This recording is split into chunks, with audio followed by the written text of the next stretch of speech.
All right, so this is going to be a quick follow-up video from last week as far as the introductory page for the Book of Mormon for Come Follow Me. And I just wanted to fill in a few gaps that I missed last time and also make a correction. So first off, in the first three witnesses story, just want to point out, you can see the actual document here from Joseph Smith papers.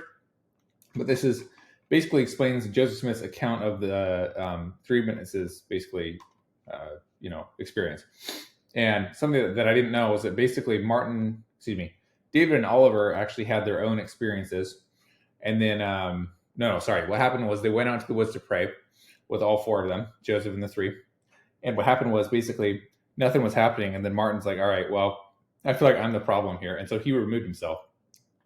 And then David and Oliver had their own visions, which they recorded. And then Joseph left David and Oliver and went over to Martin. And then Martin had his vision. So it was kind of separate. So that was an interesting thing. Martin just felt like he had something to repent of, and then he did, and then that was that. So just wanted to point that out really, really quickly. I thought that was interesting. Another thing I wanted to point out real quick is basically last week I said that Mary Whitmer who also saw the plates in vision, which we actually don't have a firsthand account from her. If I understand correctly, we got the accounts from I think her son, one of her sons, or several of her sons. I guess she had told them several times, and they recorded it, but we don't have any firsthand accounts for a vision. But she reported that it was an angel Nephi. The angel came was angel Nephi, but then I can't remember. Some scholars said that I think that might have been a mistake, and it should have said Moroni. So we don't know. Either it was angel Nephi or angel Moroni that showed her the plates, but it could have been Nephi, which is interesting. So Mary was the mother, and so Peter and Mary. There's Peter Sr. and then Mary, and they had 8 children, 4 of which became witnesses of the gold plates. One son-in-law also became witness. Mary Whitmer saw the plates also. Peter did not, and there's a couple that didn't. So Christian Whitmer, this is the order: Christian, Jacob, John, David, Catherine, Peter, Elizabeth, and Nancy. Those are the 8. So Christian, Jacob, and John all were 8 witnesses, age 31, 29, and 26 when they saw the plates. These were not in vision. They were part of the 8 witnesses. So 31, 29, and 26. David Whitmer was one of the 3 witnesses. He was 24 at the time, and he was part of this experience that I explained before. Catherine did not, but her husband Hiram Page was one of the 8 witnesses. So he was 29 at the time. So that was he was one of the other 8 witnesses. So basically, everyone is either a Smith or a Whitmer. Hiram Page is not exactly Whitmer, but he's an in-law, right?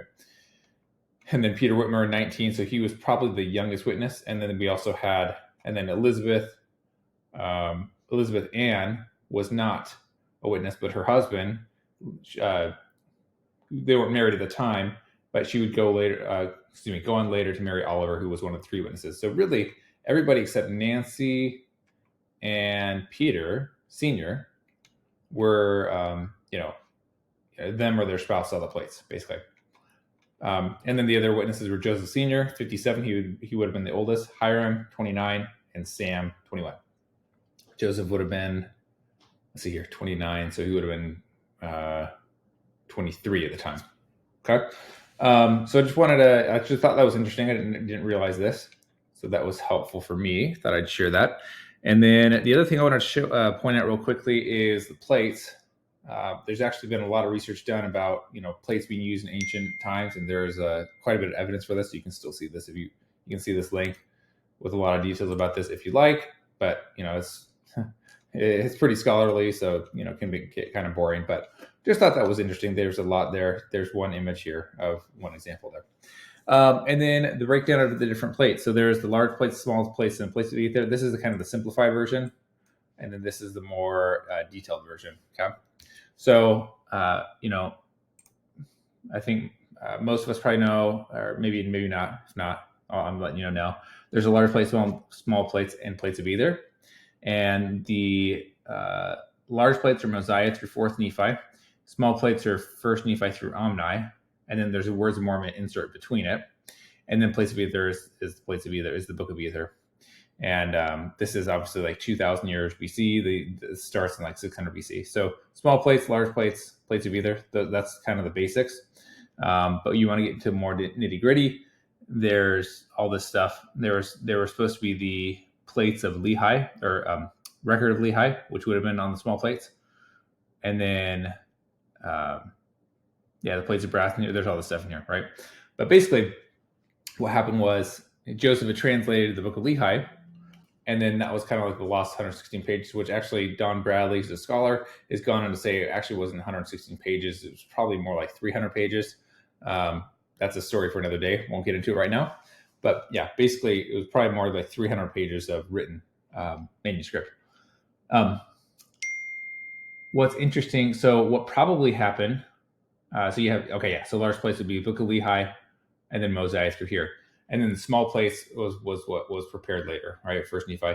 And First Nephi, he talks about, I'm not going to give a full account of the Book of Lehi. You will see that. I'm not going to make a full account. It's like in First Nephi chapter 1, but I'm going to give you a small account of the Book of Lehi. So that's kind of, First Nephi is an abridgment of the Book of Lehi, so to speak, right?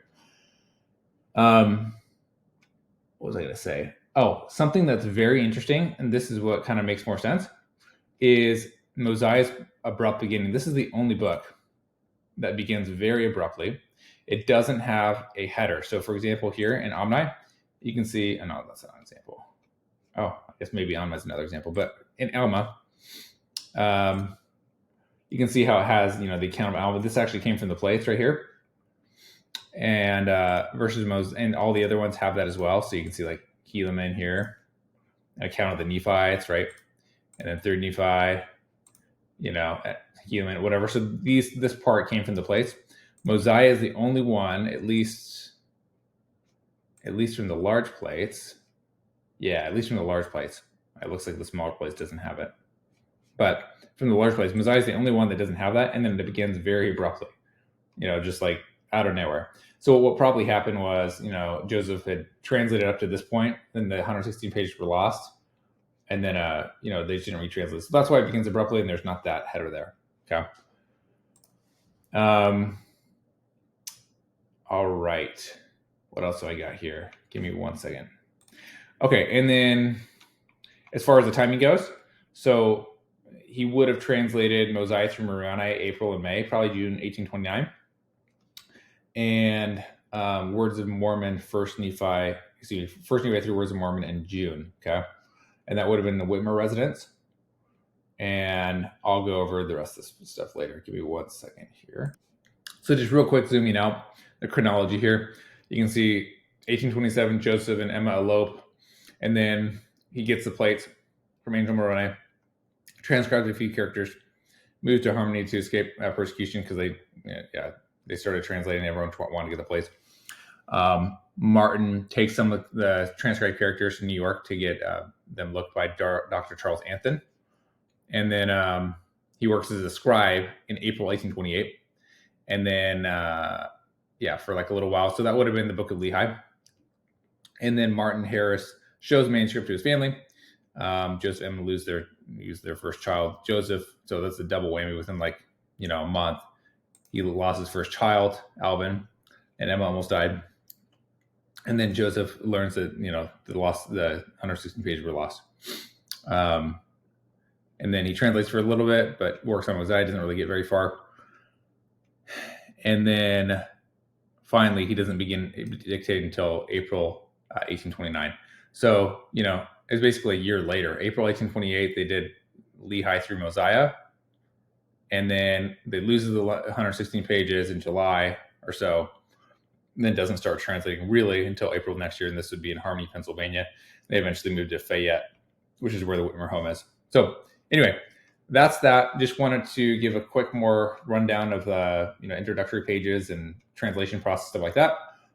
Next, I'm going to get into First Nephi. Thanks.